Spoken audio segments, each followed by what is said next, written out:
दानिश मकसूद और आप देख रहे हैं मेरा YouTube channel Dawn News editorials. अच्छा, जो हम डॉन का एडिटोरियल कर रहे हैं वो है ग्लूमी आउटलुक। आउटलुक क्या होता है? किसी चीज़ के बारे में आपको नजरिया, कोई व्यू पॉइंट, और ग्लूमी होता है किसी चीज़ के बारे में आपको पूरी उम्मीद ना हो। ठीक है, जिस तरह ग्लूमी आउटलुक के आप बेसिकली हम ये एडिटोरियल किस हवाले से, इकॉनमी के हवाले से, मईशत के हवाले से, कि जो कह रहे हैं कि मईशत के हवाले से बड़ी ग्लूमी आउटलुक है, कोई हमें ज़्यादा हौसला अफजा जो है ना वो चीज़ नज़र नहीं आ रही कि जी हमें कोई आगे मुस्तकबिल में मईशत को लेके बेहतरी देखने को मिलेगी। और यहाँ पे सारा इन्होंने बताया है कि किस तरीके से जो है ना वो भी ज़ाहिर IMF से भी हमें ट्रांच नहीं मिली, उस वजह से हम मसाइल का शिकार हैं, और जितना स्टेट बैंक को जो है ना वो एक्सपेक्टेड ग्रोथ थी उसका फिगर जो है ना वो नीचे लाना पड़ा है, और फिर हमें इंटरेस्ट रेट बढ़ाने पड़े हैं इतने ज़्यादा। तो उस चीज़ को यहाँ पे मईशत को लेके डिस्कस किया गया है। ठीक है, इसको देखते हैं। Kerinji Pakistanis are not unfamiliar with the boom and bust cycles that occur every few years with the large cost they impose. उनका पाकिस्तान जो है वो अनफेमिलियर नहीं है। अनफेमिलियर होता है किसी चीज़ के से वाकिफ ना होना। उनका ये नहीं कि पाकिस्तान जो है पाकिस्तानी जो है वो वाकिफ नहीं है किससे, with the boom and bast cycle that occur every few years. Boom and bast cycle क्या होता है? इकॉनमी के हवाले से बात करेंगे, जब ग्रोथ हो तब बूम होता है, और जब बिल्कुल हमारे पास जो है ना वो ग्रोथ नहीं होती और दूसरे माशी मसाइल होते हैं तो वो क्या है, उसको बस साइकिल बोलते हैं। तो उन्होंने कहा ये वजह नहीं, ये बात नहीं है कि पाकिस्तानी जो है ना वो जानते नहीं है ये बूम बूम एंड बस साइकिल होते हैं। आप इस तरह इकॉनमी के उतार चढ़ाव की बात कर लें, बूम एंड बस साइकिल को, जो होते हैं हर कुछ सालों में, और the large cost they impose, और ये भारी कीमत जो चुकानी पड़ती है जब ये साइकिल आते हैं उसके। तो उन्होंने कहा पाकिस्तानी इससे क्या है, ये नहीं है कि हम इससे वाकिफ नहीं हैं। बट द प्रेजेंट क्राइसिस, लेकिन क्या है, ये मौजूदा क्राइसिस है, मौजूदा बहरान है, has lingered far longer than they expected. लेकिन जो अभी का बहरान है वो लिंगर कर गया, और ज़्यादा तवालत पकड़ गया, और ज़्यादा टाइम ले गया है देन दे एक्सपेक्टेड, जैसा उन्होंने एक्सपेक्ट किया था, उम्मीद किया थी, with no resolution in sight. और इस मसाइल के हमें क्या है, कोई रेजोल्यूशन भी नज़र नहीं आती, माशी मसाइल की कोई ठीक है, कि कोई बेहतरी हमें नज़र नहीं आती। Starting as a balance of payments crisis caused by the post-COVID global commodity supercycle and the previous government's pursuit of growth, it has now overtaken every sphere of the economy. और इनका जो स्टार्ट ये हुआ था balance of payment बहरान से, जो हुआ था ये post Covid global commodity super cycle की वजह से, और जो प्रीवियस गवर्नमेंट ने की परस्यूट था, हसूल था ग्रोथ का, वहाँ से स्टार्ट हुआ था। It has now overtaken every sphere of the economy. लेकिन अब ये है ना इकॉनमी के हर एरिए को इसने कवर कर लिया है। शुरू यहाँ से हुआ था बैलेंस ऑफ पेमेंट क्राइसिस को, जो कोविड की वजह से हुआ था, और जो पिछली गवर्नमेंट के हसूल था ग्रोथ का, वहाँ से। लेकिन अब जो है ना ये तमाम एरिए को अपनी लपेट में ले लिया है इस सारे boom and bust cycle ने। The government and the central bank have lowered the GDP growth for the present financial year to below 2%, while many experts believe the country is more likely to post negative growth for the second time after the pandemic hit fiscal year 20। उनका government और central bank जो है ना उन्होंने lower कर दिया है, कम कर दिया है जीडीपी ग्रोथ को मौजूदा फाइनेंशियल ईयर को, और ये 2% से नीचे ले गए हैं। जबकि कई एक्सपर्ट्स माहरीन हैं वो ये समझते हैं कि मुल्क जो है ना उसको हो सकता है कि वो नेगेटिव ग्रोथ पोस्ट करे दूसरी मरतबा। और पहली मरतबा कब हुआ था, ये पैंडेमिक हिट फिस्कल ईयर 20 था, वहाँ पे हुआ था। तो यहाँ तक हालात चले गए हैं कि उन्होंने कहा कि जी एक्सपर्ट्स बिलीव कर रहे हैं कि हम नेगेटिव ग्रोथ पोस्ट कर सकते हैं। ठीक है। The summer floods destroyed standing crops on large swathes of agricultural land across the country, especially in Sindh, and the industrial output is shrinking thanks to factory closures resulting from restrictions on the import of raw material and equipment to save our dwindling foreign currency reserves and the delay a sovereign default.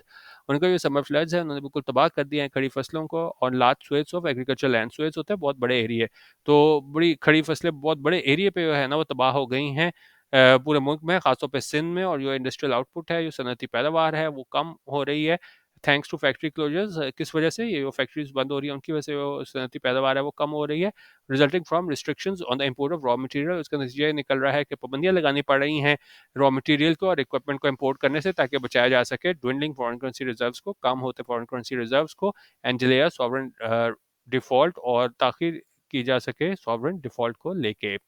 The increase in the interest rate to contain price inflation, which soared to an all-time high of 31.5% last month, is putting a crushing burden on the finances of companies, and the slowing global textile and clothing demand has led to a significant drop in exports.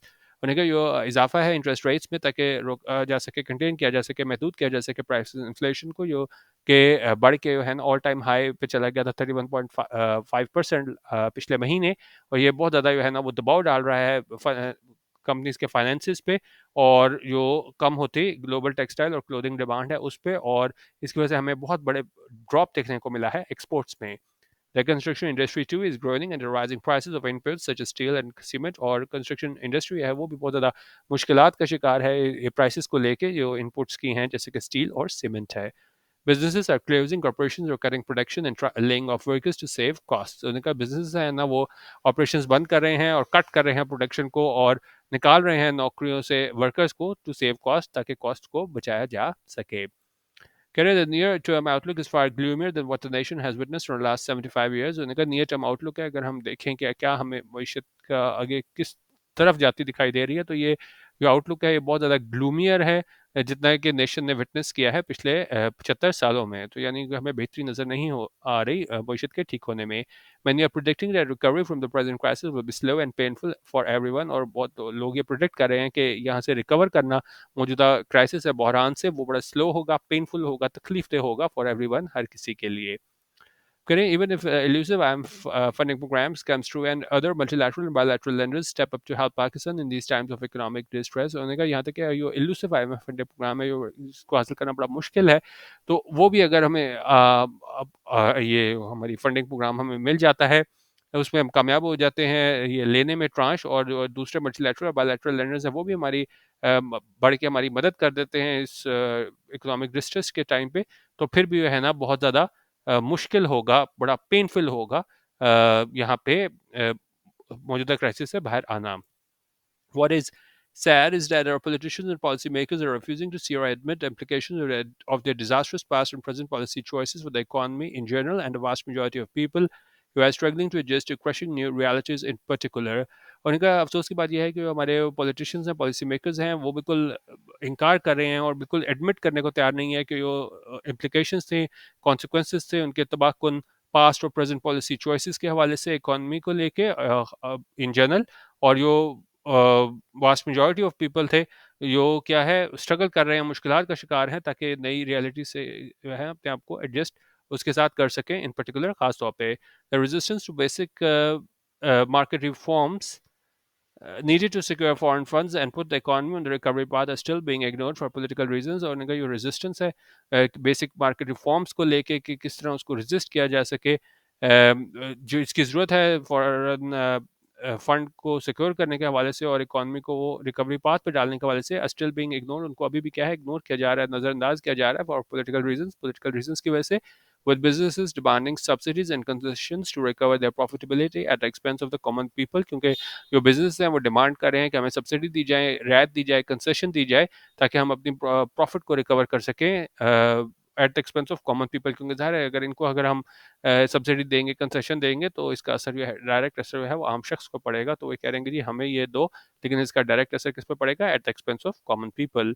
Little wonder no lender is ready to help us unless we start helping ourselves। उनका कोई हैरानी की बात नहीं कि कोई भी lender जो है ना वो तैयार है हमारी मदद करने के लिए, जब तक जो है हम अपनी मदद खुद नहीं करते। तो बेसिकली ये एडिटोरियल इस हवाले से था, एक नाउमीदी का इज़हार किया गया था हमारी इकोनॉमी को लेके, और उन्होंने कहा हमें कोई आउटलुक जो है ना वो कोई हौसला अफजा नज़र नहीं आ रहा, और हो सकता है कि हमें नेगेटिव ग्रोथ देखने को मिल जाए इस साल। ठीक है, ये तो हमारा आज का एडिटोरियल। हमारा व्हाट्सएप ग्रुप ज्वाइन करना हो तो 0312 419 1070 या फिर व्हाट्सएप करके हमारे व्हाट्सएप ग्रुप का हिस्सा बन सकते हैं। वीडियो देखने का बहुत शुक्रिया। अल्लाह हाफिज़। पाकिस्तान जिंदाबाद।